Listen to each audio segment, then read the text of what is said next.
Nafsu itu benar-benar dilatih. Maka masyhur dalam cerita ada orang perang sama Ali radhiyallahu anhu. Ketika perang ini sangat semangat. Tapi ketika orang itu meludahi dan Sayyidina Ali ini tersinggung karena diludahi, Sayyidina Ali langsung angkat tangan. Sudah perangnya nggak usah diteruskan. Karena saya marah sama kamu sekarang demi nafsu. Karena kamu meludahi saya. Padahal saya tadi motifnya demi Allah dan Rasul. Jadi sangat tipis bedanya kita emosi karena diri kita dan emosi karena Allah dan Rasul.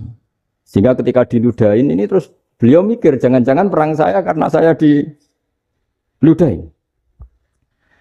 Nah, yang hilang dari peradaban modern adalah Allah itu tidak begitu hadir di hati kita. Saya sering cerita di mana-mana, teks hadis itu sebenarnya berbunyi gini, ini hadis sahih. Mangka na yu'minu billahi wal yaumil akhir fal yukrim jarohu. Ada yang fal yukrim jarohu doifahu, ada yang fal yakul khairan aw yasmut. Siapa yang iman dengan Allah dan Rasul maka harus memuliakan tetangganya, memuliakan tamunya. Dulu itu ada seorang ulama dipanggil anak muda, dibully dari sekarang. Wahai kiai, datang ke rumah saya. Datang kiai itu. Setelah sampai ke rumah orang itu, silakan kiai kembali ke rumahnya. Saya tidak butuh kiai. Kiai itu dengan riang kembali. Setelah di rumah dipanggil lagi. Pak Yai, silakan datang ke rumah saya. Datang lagi. Ya senyum-senyum kiainya santai. Wah, nggak jadi butuh Pak Yai. Silakan kembali lagi. Sampai 3 kali. Oh itu kalau rektor digitukan marah itu. Dosen marah. Kiainya santai. Santai, senyum-senyum, rileks. Ketika ditanya, kenapa Pak Yai tidak tersinggung? Jawabannya unik. Anak muda, saya ini senang sekali nuruti perintah Allah, disuruh menghormati tetangga. Sehingga ketika Anda manggil, ya saya datang. Ketika Anda nyuruh pulang, ya saya pulang. Saya senang sekali nyenangkan tonggo. Dan itu perintah Allah, jadi tidak ada hubungannya dengan kamu. Wah, pemudanya nangis minta dimaafin. Kalau kita kan enggak, kita ini dosen, kiai, mungkin kita doktor, mungkin kita profesor. Tapi kita ini sering didikte oleh orang bodoh. Kalau orang bodoh itu jengkel, lo kita ya jengkel. Lo kamu jengkel, dijengkelkan orang bodoh itu namanya terdikte. Itu bodoh apa pinter? Oh itu tidak pinter sama sekali. Kalau betul-betul kamu pinter, hanya bisa didikte oleh Allah Subhanahu wa Ta'ala. Jadi antara hukum Allah apa? Wa ahsin man asa'a ilaika. Berbuatlah baik sama orang yang berbuat buruk sama Anda. Itu dikteannya Allah. Kalau dikteannya orang-orang bodoh, kayak dimangkel ben mangkel. Terus kamu mangkel. Itu bodoh apa pinter? Nah, problem kita kekinian adalah wong pinter, wong bodoh. Itu bodoh-bodoh bisa didikte oleh sekelilingnya. Terus karuan wataknya perempuan seperti itu. Wataknya anak-anak seperti itu. Kita didikte. Anak-anak jengkelin kita mangkel. Berarti kita didikte oleh orang bodoh.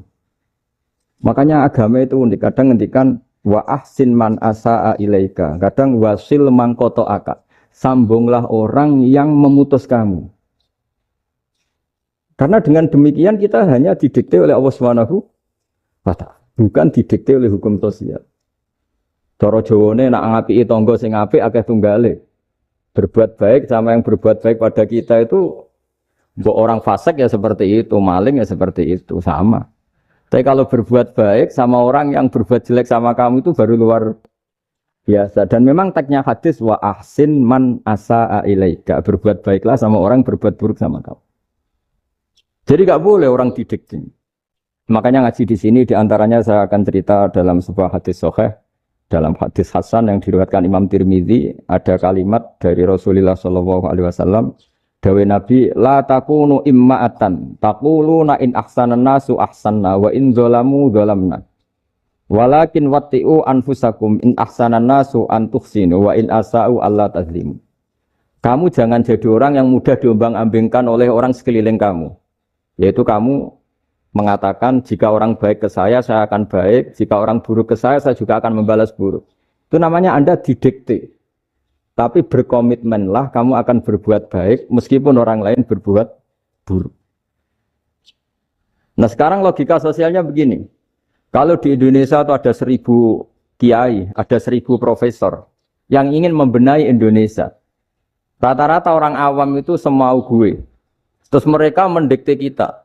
perilakunya nggak simpatik, perilakunya jengkelin. Terus 1000 profesor ini ikut jengkel. Itu kira-kira jadi solusi apa goblok bareng? Sama 1000 kiai ini ikut jengkel. Ini jadi solusi apa goblok bareng? Goblok bareng. Nah problem sekarang kita ini biasa didikte orang bodoh. Nah makanya ciri khas orang muslim itu kata Nabi mangkana yu'minu billahi wal yaumil akhir. Jadi baik tetangga karena perintahnya Allah dan Rasul. Pentingnya apa? Bedanya karena berbuat baik ini perintahnya Allah, mbok tonggo apik lagi tetap apik karena perintahnya Allah dan Rasul. Begitu juga dengan hubungan dengan istri, dengan anak. Mbok bojomu lagi cerewet lagi tetap apik. Karena dengan cara itu kita hanya tunduk kepada Allah dan Rasul. Tapi kalau kamu istri saya kalau baik ya saya baik, kalau enggak ya enggak. Berarti Anda didikte oleh perilakunya dia. Itu latihan, ya kalau dalam bahasa pondok, latihan jadi wali itu yang paling berat. Nabi itu kalau sama orang munafik itu sabarnya Masya Allah. Padahal Nabi berso kalau orang itu orang munafik. Karena dengan cara seperti itu, bahwa kebaikan Nabi pada seseorang itu atas perintahnya Allah dan Rasul, bukan atas nama servis. Kalau Nabi hanya baik kepada Abu Bakar, itu mungkin orang bilang, wis aduh nih Abu Bakar baik sama Nabi. Tapi kalau Nabi baik sama orang munafik, Abdullah bin Ubay bin Salul, itu kalau nggak perintahnya Allah dan Rasul itu nggak bisa. Nah ini cobalah berlatih seperti itu, sehingga kita tidak mudah didikte. Ya saya ulang lagi, nggak mudah apa? Didikte. Ini ngaji itu harus objektif itu jujur. Jadi bisa saja korbannya ayah saya, bisa rektornya, bisa semuanya. Tapi korban dengan makna yang bagus. Karena di antara saran Al-Quran, Allah ngendikan kalau belajar atau mencari nasihat atau mencari kebaikan apa saja, itu diistilahkan walau ala anfusikum awil walidaini wal aqrabin, meskipun ketentuan itu merugikan kamu. Jadi ketentuan apapun yang merugikan kita harus tetap kaji meskipun itu tidak menguntungkan kita.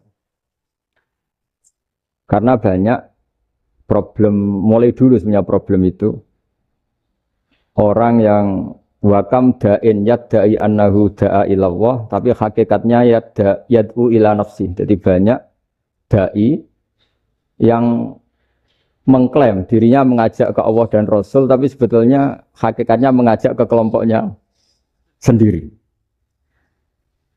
Saya ini termasuk kiai yang masih orisinil.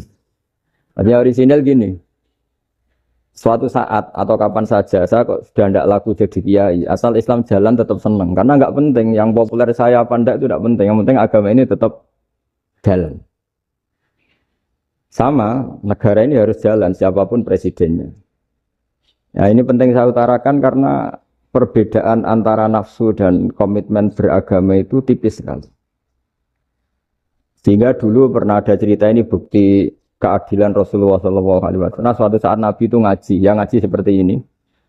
Terus ada pemuda dengan cueknya ngelewati masjid yang sedang dipakai Nabi ngaji.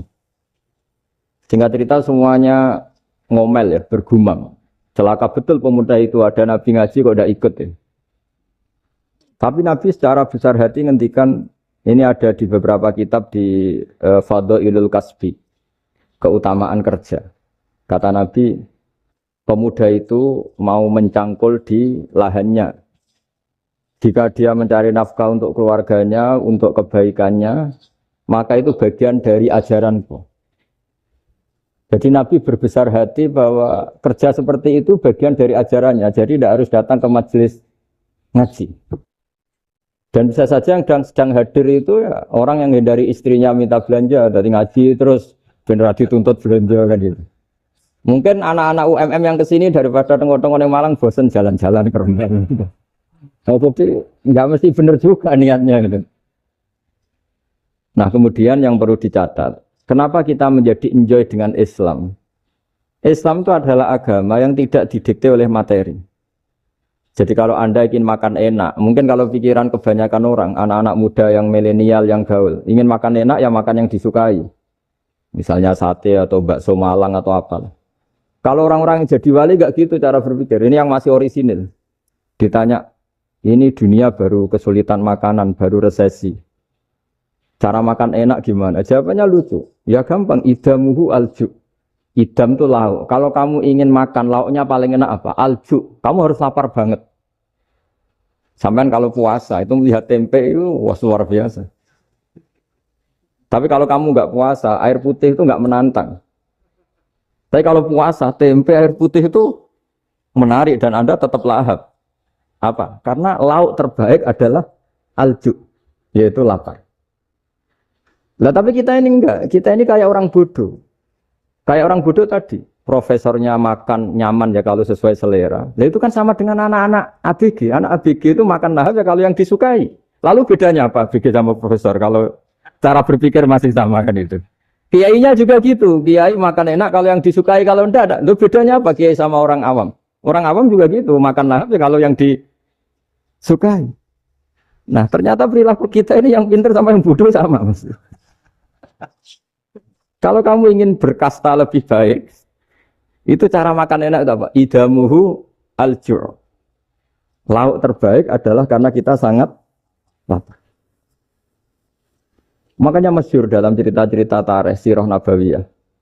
Nabi diberi hadiah, beberapa hadiah. Di antaranya ada yang diterima, ada yang enggak. Termasuk yang dikembalikan itu dokter. Ada seorang raja memberi hadiah Nabi dokter Tobit. Itu sama Nabi dikembalikan. Karena dokter ini sudah lama kumpul Nabi itu nggak pernah sakit. Akhirnya dokter ini putus asa, ini nggak perlu diobatin. Ketika ditanya, kenapa ya Rasulullah engkau tidak pernah sakit? Karena kita ini kaum, kita ini komunitas masyarakat yang tidak akan makan kecuali lapar. Dan kalau sudah makan, berhenti sebelum kenyang. Jadi sederhana sekali pengobatan zaman itu. Sebagian besar penyakit itu pasti disebabkan kita ceroboh dalam hal makan. Sudah ngerti kalau durian masalah, kalau makan durian itu enggak kehitung gitu. Apalagi kalau gratisan itu tambah banyak. Gitu. Pola tidur juga gitu, kata Nabi. Dan kita tidak tidur kalau tidak sangat ngantuk. Nah, itu namanya orang-orang soleh yang sudah ada didikte materi. Kalau yang didikte materi kan bisa tidur nyenyak kalau kasurnya enak, AC gini-gini.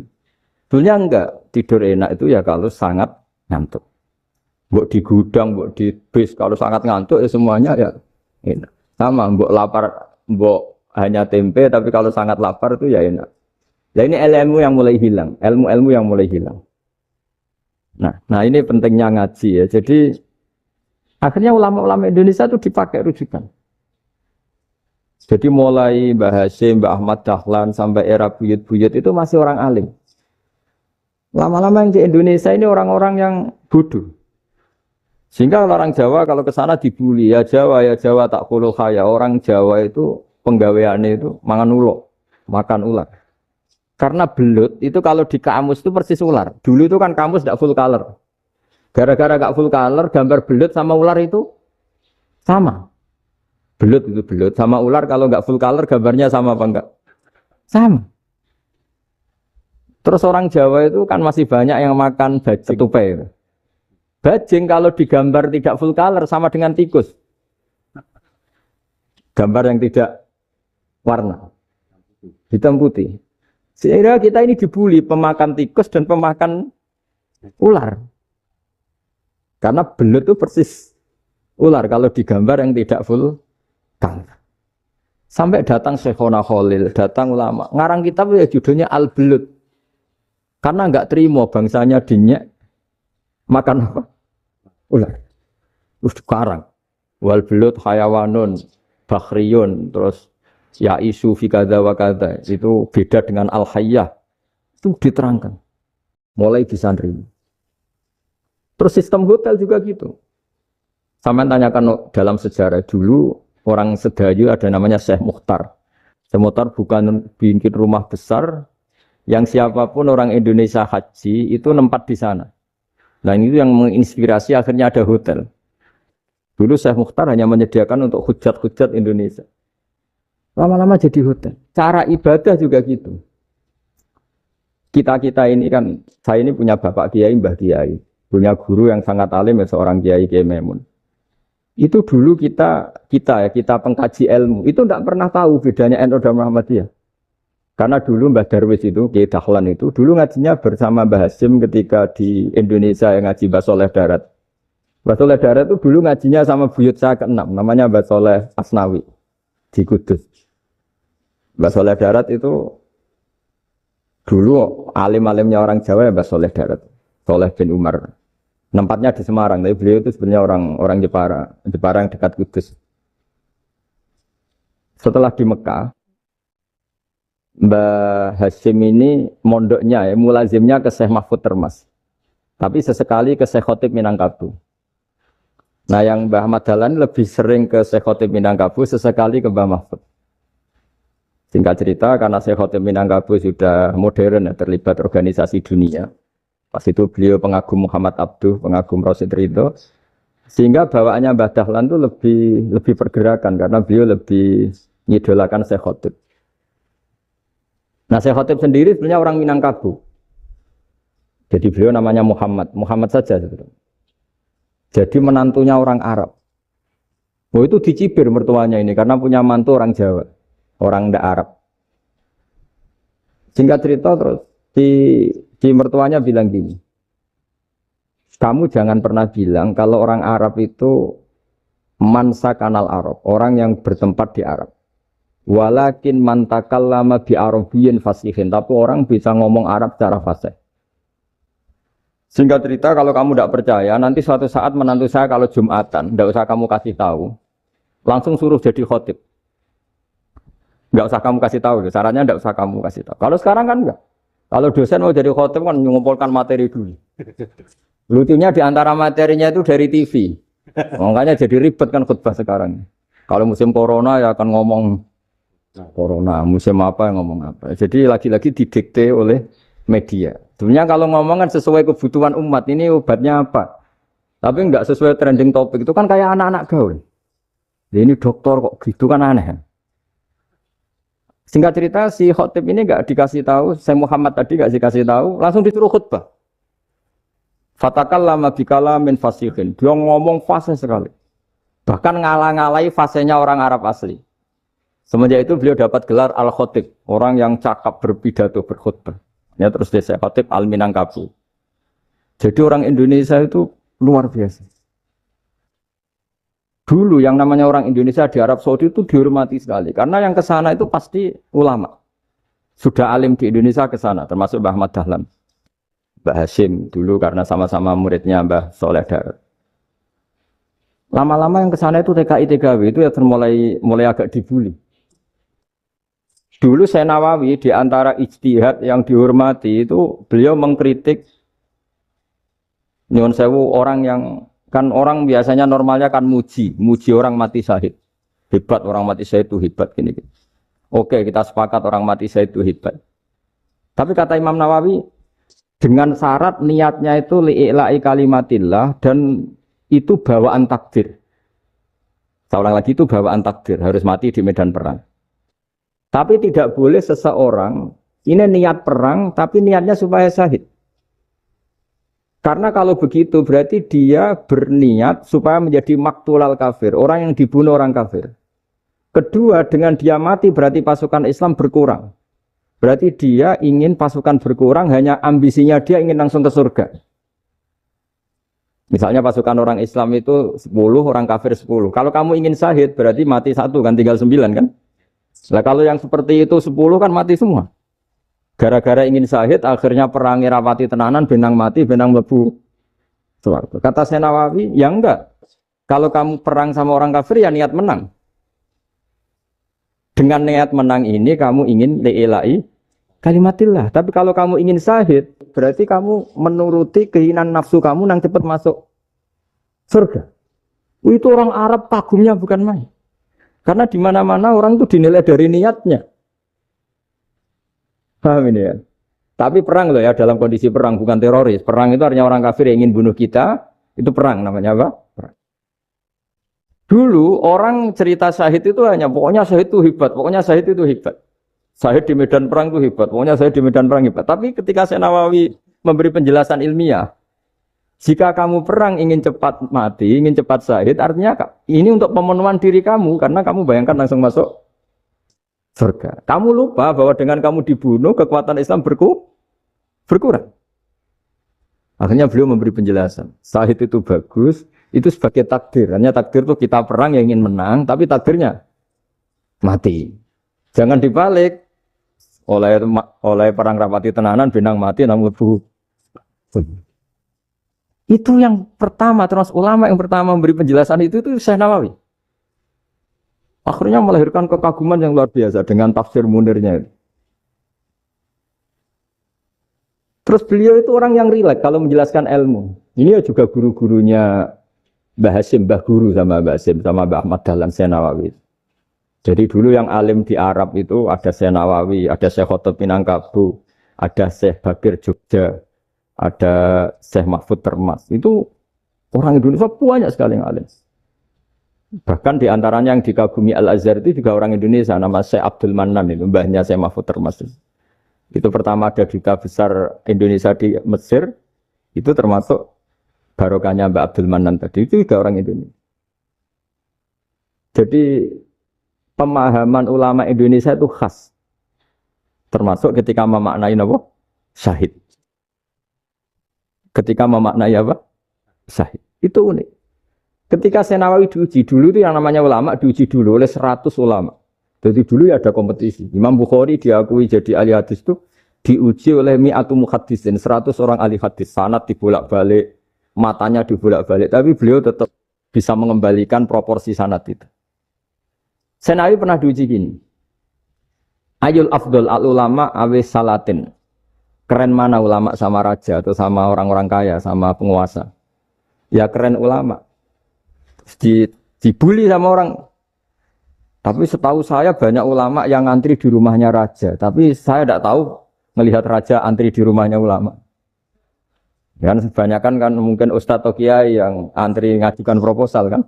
Kan enggak. Nah kalau raja kan enggak pati itu. Malah enggak usah antri. Kiainya sudah nyambut sebelum datang.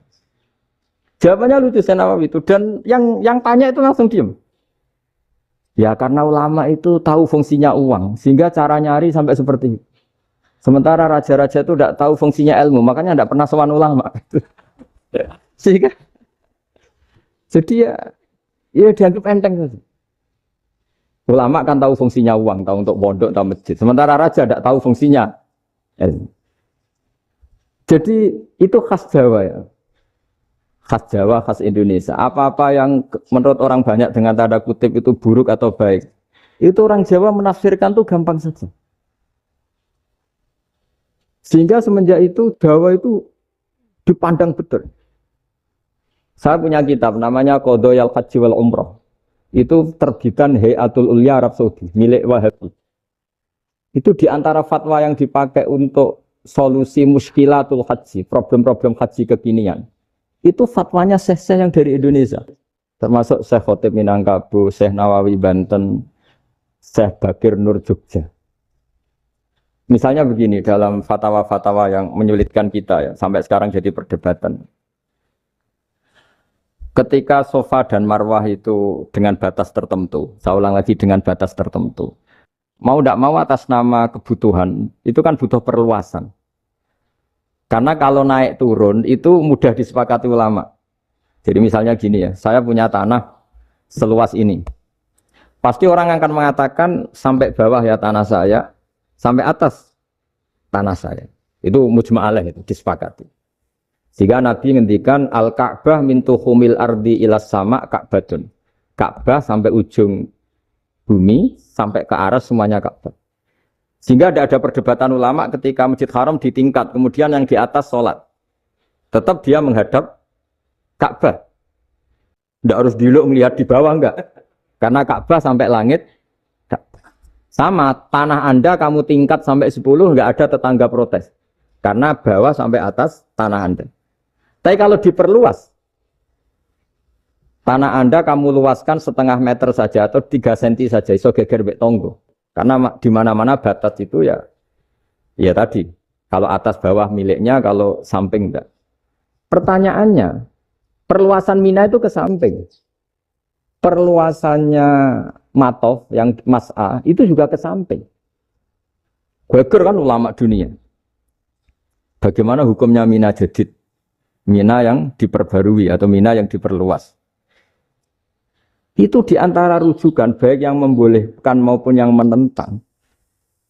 Itu ya Syekh Indonesia. Itu orisinal tuh. Saya punya kitab orisinal terbitan Hayatul Ulya, kira-kira ya kemenaknya Arab Saudi kalau di Indonesia itu.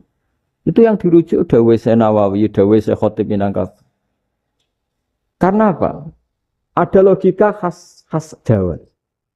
Misalnya begini. Meskipun saya tidak perlu fatwa Mina jadid sah apa enggak, memang jadi perkhilafan ulama. Misalnya kampung ini dinamai Mina. Pertanyaannya gini. Tanah yang di samping ini bisa milik Anda apa enggak? Ya bisa Gus kalau dibeli atau dihibahkan. Berarti tanah di samping Anda menjadi milik Anda karena ada proses pengambil alian lewat beli maupun hibah. Nah masalahnya ini negara itu berhak menganeksasi atau memasukkan ini sebagai mina. Itu ulama Jawa kalau ditanya, alasannya apa? Fa'innal muttasila bisya hukmu dzalika syai'.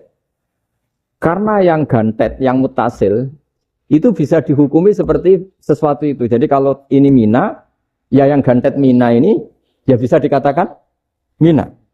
Beda dengan membuat mina, malang mina, wah itu tidak bisa, tidak mutasil kan. Itu enteng sekali ulama Jawa. Satu ya tentu karena kebutuhan, tapi asal masih al-muttasilu bihi, yang masih tanah yang masih mutasil.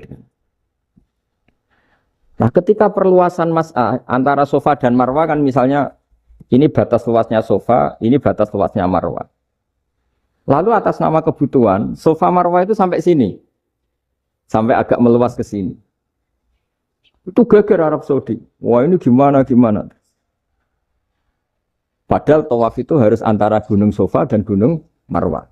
Sa'i itu ya. Tapi kalau istilah Quran memang tawaf sama-sama. Makanya apa? Inna Sofa al-Marwata min sa'airillah faman hajjal baita wi'tamara fala junaha alaihi ayat tawafati. Nah, jadi kalau istilah sa'i di Quran itu masih tawaf. Karena harus ada, kalau bisa lah, bukan harus. Kalau bisa memang harus ada unsur muternya. Kita kalau sa'i kan dari sini Sofa sampai sini Marwah, terus kan agak muter ke sini, nah, kan agak membentuk lingkar. Nah, makanya Quran tetap mengistilahkan apa? Tawaf.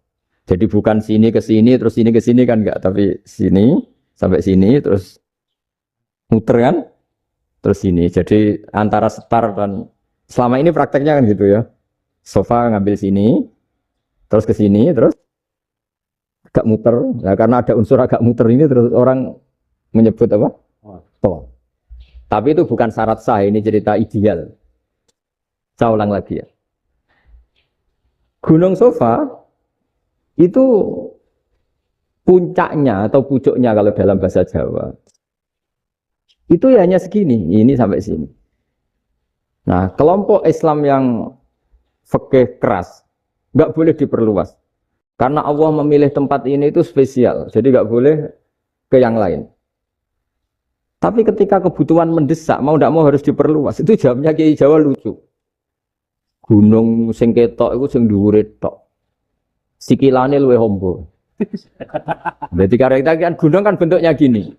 Nah, sofa yang kecil itu yang atasnya, tapi sikilannya sini kakinya lebih luas. Jadi boleh perluasan asal tidak melebihi kakinya. Ya dihitung ya lebih luas.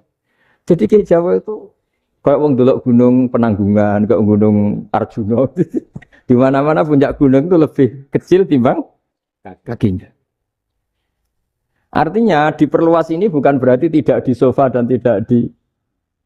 Itu khas Kiai Jawa. Jadi jangan kira orang Jawa itu udah hebat-hebat sekali. Termasuk perkembangan hotel di Arab Saudi. Itu dulu sebelum ada hotel. Buyut saya kelima atau keenam dulu haji, namanya Badur Rahman. Itu kalau mau ingin apa ya, menghindari terik matahari itu masuk gua. Itu masuk gua itu hanya separuh badan, kakinya di luar.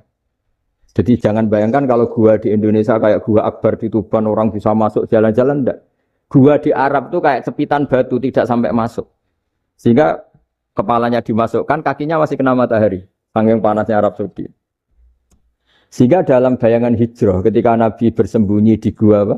Sur, itu kata Abu Bakar, kalau orang kafir melihat kakinya pasti melihat kita karena nggak bisa masuk penuh. Jadi orang itu mau dempes tok. Sehingga ya kira-kira luasnya gua paling segini.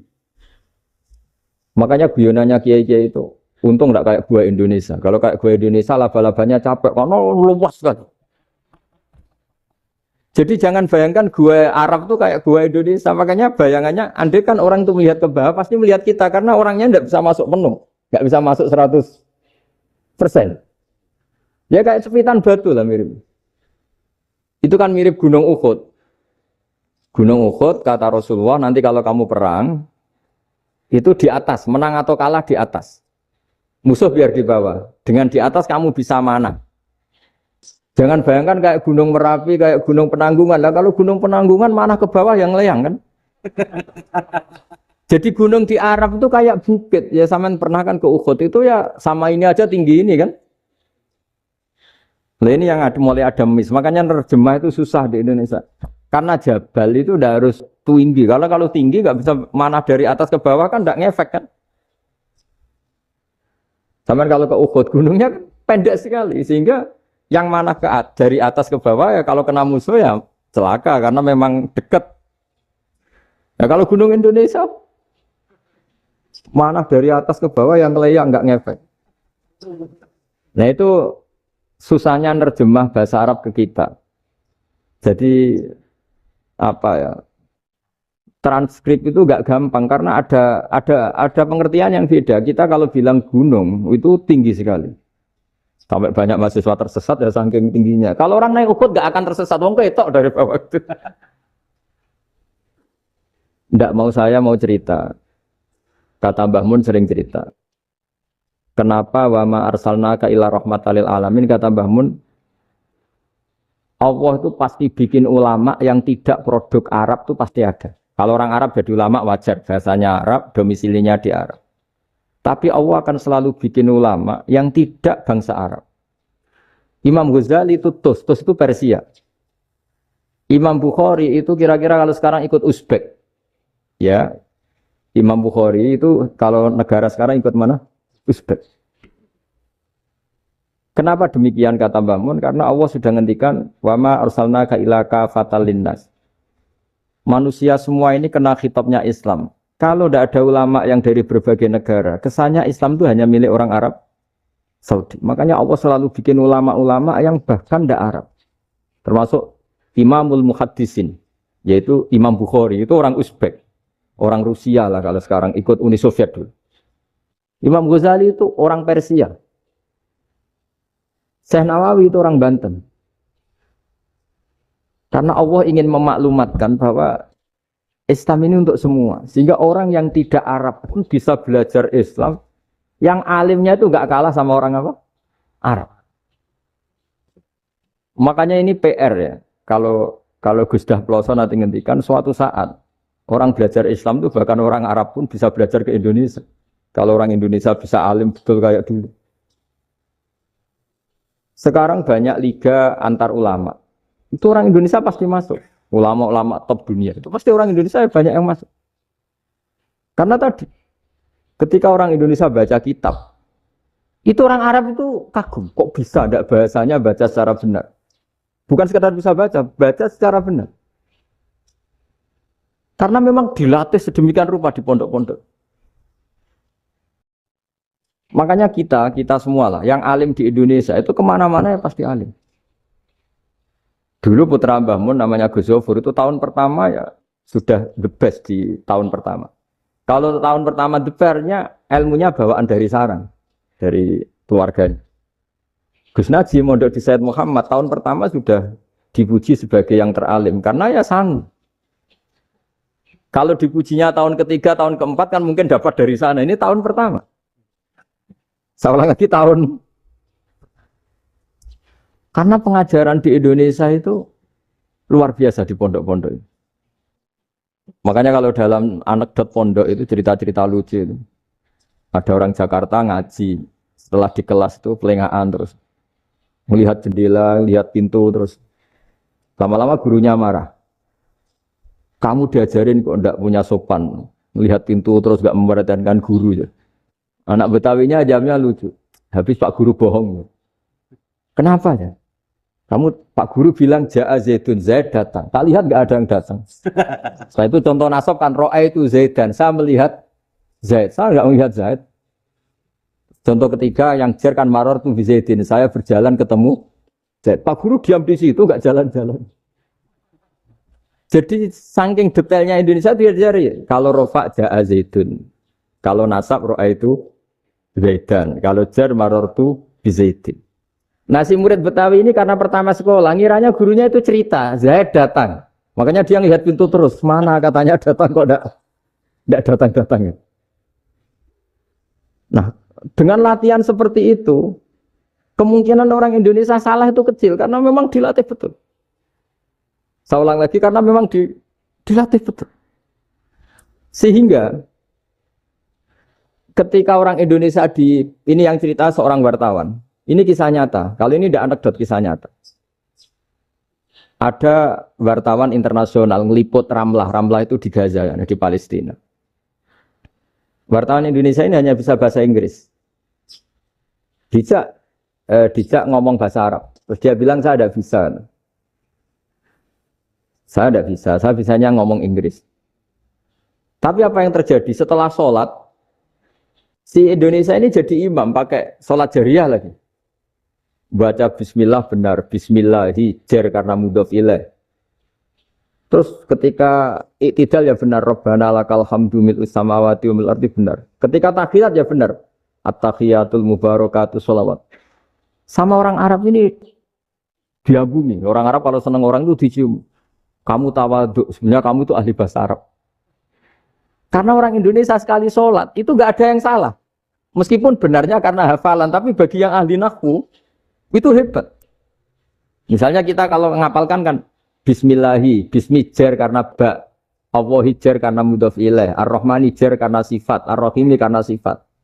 Alhamdu rofa karena mubtada, lillahi jar karena ada huruf jarli, Rabbi jar karena sifat. Sebetulnya tidak karena pinter, tapi karena hafalan. Tapi orang Indonesia hebatnya itu benar terus. Rabbana lakal hamdu. Ya kan, alhamdu rofa. Terus mil'us samawati ya rofa karena sifat. Sehingga terus orang Indonesia kalau sholat di Timur Tengah, itu dipuji. Karena makhrajnya ya benar, rofa nasabnya juga benar. Nah itu di negara lain tidak ada yang kayak Indonesia. Orang Cina itu sering bikin marah orang-orang Arab karena kalau dongo itu nggak fasih kayak orang Indonesia. Orang Indonesia kalau dongo ya Allahumma tohhir qalbi. Orang Cina ini yang jadi guyon di Arab. Allahumma tahir kalbi. Itu kan bedanya aja. Itu orang Arab pertama membiarin. Lama-lama kalbun entak gitu. Maksudnya asu-asumu gitu. Karena dia bilangnya qaf itu kaf. Jadi kalau Allahumma do Allah tohir. Kalau aturi nyucekno panjenengan kalbi ing asu ingsun kan. Tapi kalau qalbi itu ati ingsun. Tapi kalau kalbi anjing ingsun. Bedanya qaf sama kaf. Karena arah-arahnya kalbun entak. Asu-asumu. Maksudnya kan. Tapi padahal orang Cina itu bareng dilihat tagnya ya pakai qaf. Orang Indonesia enggak, mulai kecil dilatih, sak fase-fase. Sampai yo sulit betul latihan Fatihah itu. Kalau di Kudus malah sampai 3 bulan Fatihah. Sampai at-tahiyyatu, kurang bersih. At-tahiyyatu sampai ada cerita itu orang dipanggil maftuhin itu enggak melengak, harus maftuhin. Baru melengak. Tapi barokahnya itu, orang Indonesia kalau dongo memang benar-benar Allahumma tohir qalbi. Ya Allah sucikan hati kami, bukan tahir kalbi. Karena sekali jadi kaf itu maknanya anjing saya. Ya Allah sucikan anjing. Jadi ini orang Indonesia. Jadi kata Mbah Mun, dawe Mbah Mun, illaka fatal linnas, bahwa agama ini milik semuanya. Itu diantara bukti Allah menghendaki atau mendesain Islam seperti ini.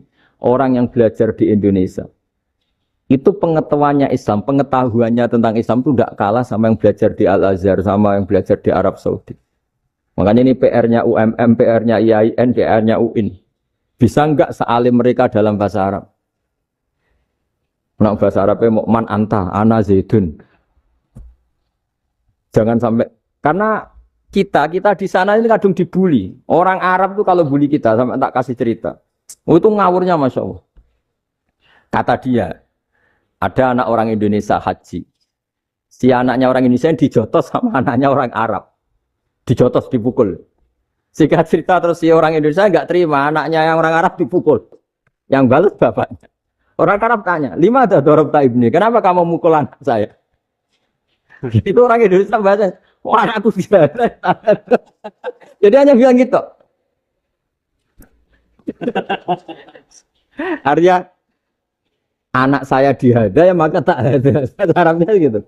Anak saya dipukul maka saya balas mukul. Itu orang Arab mantuk oh gitu. Kan Allahumma ahyini maka natil hayatu khairan li wa tawaffani maka natil wafatu khairan li. Sebagian doa Allah maj'alil hayata ziyadatan li fi kulli khairin wal mauta rohatan li min kulli syarrin. Jadi mati itu akhir dari maksiat saya atau akhir dari potensi maksiat saya. Sehingga kata Sohibul Hikam, kamu harus percaya diri bisa selamanya tidak maksiat lagi. Orang kan tanya, masa manusia tidak bisa maksiat lagi? Ya bisa saja kamu pas toat terus mati, berarti sudah tidak bisa maksiat. Jadi ulama itu melihat mati itu akhir dari segala maksiat atau potensi maksiat. Di sini hebatnya lagi-lagi GNU. Bohong fasek gendong kayak apa kalau mati saya ge. Tombone menang kabeh, saya ge menang kabeh. Sesuai kayak ini saya nih pun buatan sakit maling, buatan sakit korupsi. Oh ge saya ini. Itu satu ilmu yang luar biasa. Meskipun ya tentu agak ngawur. Tapi itu bagus. Secara ilmu bagus. Karena adalah rohatun min kulli syarr. Lagi-lagi yang menyelamatkan itu illa aliman au muta'alliman. Proses belajar mengajar. Saya baca banyak tentang halal haram dalam kitab Imam Ghazali itu tak ulang berkali-kali. Saya itu dulu ya gak paham karena kitab paling susah di bab Imam Ghazali itu menurut saya kitabul halal wal haram. Termasuk bagaimana cara ngelola amwalus salatin yang terkenal korup sementara menyumbang kamu sebagai jaizah, sebagai hadiah untuk para kiai atau untuk para guru. Itu perdebatannya ulama itu macam-macam. Ada yang bilang haram karena itu potensi haram atau memang benar-benar haram. Ada yang bilang boleh. Karena kalau yang pakai kamu untuk kebaikan, kali dipakai mereka ruwet. Kebetulan yang partai ini lebih besar Mas Nadif. Ya alhamdulillah. Terus dikiaskan sama ghanimah. Lagi-lagi karena baca, saya itu pernah ditanya seorang dosen di Jogja. Gus, saya ini muslim mulai kecil dan saya peneliti, saya pernah sekolah di mana-mana. Yang ganjil dari saya tentang Islam itu satu, yaitu ghanimah. Kok kayak Islam tuh rampok gitu ya, perang sudah orang kafir tuh kalah, hartanya diambil gini-gini. Ya ghanimah. Terus saya memberi analogi, kalau ada garong ke kamu, bawa senpi, bawa pedang, terus kamu mengalahkan garong itu, alat-alat itu kamu kembalikan apa kamu sita? Ya saya sita, nanti dipakai garong lagi. Ya kira-kira seperti itu. Kalau dikembalikan ke orang kafir, berarti menjadi kekuatan kekafiran lagi. Dan itu harbi. Dia baru nerima. Lagi-lagi ini barokahnya baca. Makanya saya diminta sama sini, ya saya tentu faktor hormat. Karena bapak saya memang dulu ngaji sama Badullah. Mbah saya itu terkenal wali, yang bapaknya bapak. Itu kalau kesini nyifati Badullah satu. Nur isido mondok gini itu enggak apa-apa.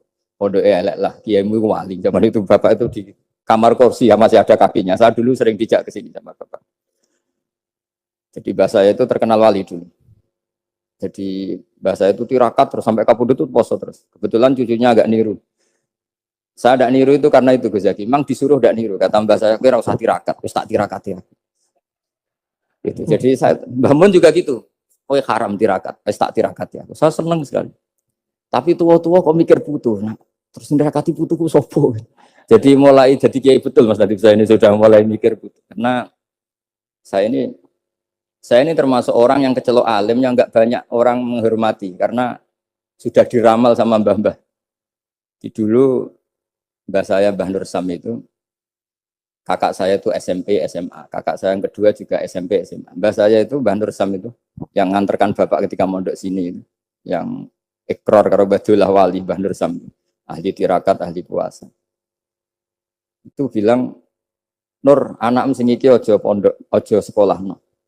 Sumben sing ngalim ku anak sing iki. Ketika saya hampir tamat SD sama mbah saya Tuban, mbah saya Naruan juga di Sabdo begitu. Singkat cerita sama mondok sarang. Mondok sarang pertama langsung dikenal Mbah Mun, wong anak kiai jadi langsung dikenal.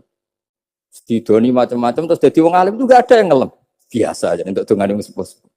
Ya sebenarnya agak kecewa ya, sainginya kan dianggap prestasi gitu. Ternyata dianggap doanya orang-orang sepuh. Ya, makanya kula niki mriki ya rodok ya syukurlah sama Bang Mutamakin sama semuanya karena tadi kenapa saya harus cerita ini. Quran sendiri mengakui bahwa orang soleh itu diantara aturannya adalah dzurriyyatam ba'duha min ba'd. Meskipun Allah bisa bikin orang soleh dari mana saja, tapi yang legitimit itu memang dzurriyyatam ba'duha min ba'd. Dan kata dzurriyah itu tasmalu auladal inas, kata Ibnu Hajar al-Asqalani, memasukkan turunan yang dari ibu. Meskipun tentu secara wali nikah atau secara disiplin nasab dari ibu itu tidak ngefek. Tapi dari segi fa'innal irqadassas, bahwa sistem tubuh kita itu tetap ada gen dari seorang apa? Ibu. Sehingga banyak ulama tafsir mengatakan dzurriyyah itu tasmalu auladal inas. Dzurriyyah itu memasukkan turunan dari apa? Ibu. Bapak saya itu nasabnya nasab wali. Jadi mbah-mbahnya itu suka tirakat, suka. Ibu itu nasab kiai. Jadi kalau bapak wiridan itu, kalau istiqomah itu disalahkan sama keluarga ibu. Istiqomah itu salah. Karena ijabu malam yajib, mewajibkan sesuatu yang tidak wajib. Itu masalah secara ilmiah. Mbah Mun itu sering kritik kalau ada pondok kok wajib puasa, wajib merawat itu sering kritik. Itu secara fikih bahaya. Ijabu malam yajib, mewajibkan sesuatu yang tidak wajib. Dan itu kriminal dalam bab fikih. Betul itu, sama cari di Sulam Taufik, babnya itu ngeri, ijabu malam yajib itu tidak dihitung minal kabair, dicari sendiri itu di bab Sulam Taufik, tidak perlu saya sebut, itu parah betul malah cara menvonis Abdullah bin Husain bin Thohir di Sulam Taufik, ijabu malam yajib. Tapi pondok-pondok yang tirakat tidak kurang dalih, niki boten majibaken, ngelatih, boten majibaken tapi nopo. Nah, silsilah dari keluarga ibu itu suka ilmu. Sehingga Abdullah bin Mas'ud itu tiap hari itu mensweeping orang yang sering duha. Kalau ada orang duha istiqomah itu disweeping. Awas, harus seminggu sekali, nggak boleh tiap hari. Masa sholat fardu kamu saingi sholat duha? Nggak boleh, fardu tersaingi. Itu Abdullah bin masyhur, sama cari di Al-Hunjah itu. Sayyidah Aisyah kalau ada orang duha tiap hari dimarahin. Dan itu secara konstitusi ilmu benar karena Nabi Qiyamul Lail Ramadan itu hanya 4 hari yang dipandu. Lainnya itu enggak. Khasyata ayyufrodo alaihim kalau dalam sahih takut dianggap fardu. Akhirnya istiqomah itu masalah di keluarga saya yang dari ibu. Nah kebetulan kita ini suka ada istiqomah akhirnya ya seperti ini. Tapi ini ilmu harus kita bicarakan. Tapi yang istiqomah Bapak itu pengagum Badullah. Bapak itu suka sama istiqomah. Karena punya guru dulu Ki Zubedi istiqomah, Badullah istiqomah. Tapi jangan kira Badullah itu hanya istiqomah. Saya punya sanad banyak. Mungkin Gus Zaki lebih tahu. Sering saya diceritakan Bapak. Badullah itu nak ambek wong fase teman-teman itu ya rapati cocok. Senajan to majibno fase. Tak takoki iki ngopo. Empuk nak ke fase darani wong awam untuk ganjaran. Mergo macane Quran gak fase. Padahal untuk ganjaran mergo seneng Quran. Jadi terus tak takoki Bapak, niku saged damel syariat mboten? Ya ora kenek, pokoke ngono. Jadi go ngekrori. Artinya beliau ndak ingin lah gara-gara kita terlalu pakam tajwid kemudian menganggap siapa saja baca Quran salah kemudian tidak dapat pahala. Bisa saja hamalahum ala ayaqraul Qur'ana wa mahabbatuhum wa iskuhum wa kadza wa kadza. Jadi akhirnya saya jadi tahu. Oke, secara makhraj salah, tapi iseknya benar, mahabbahnya benar, brontonya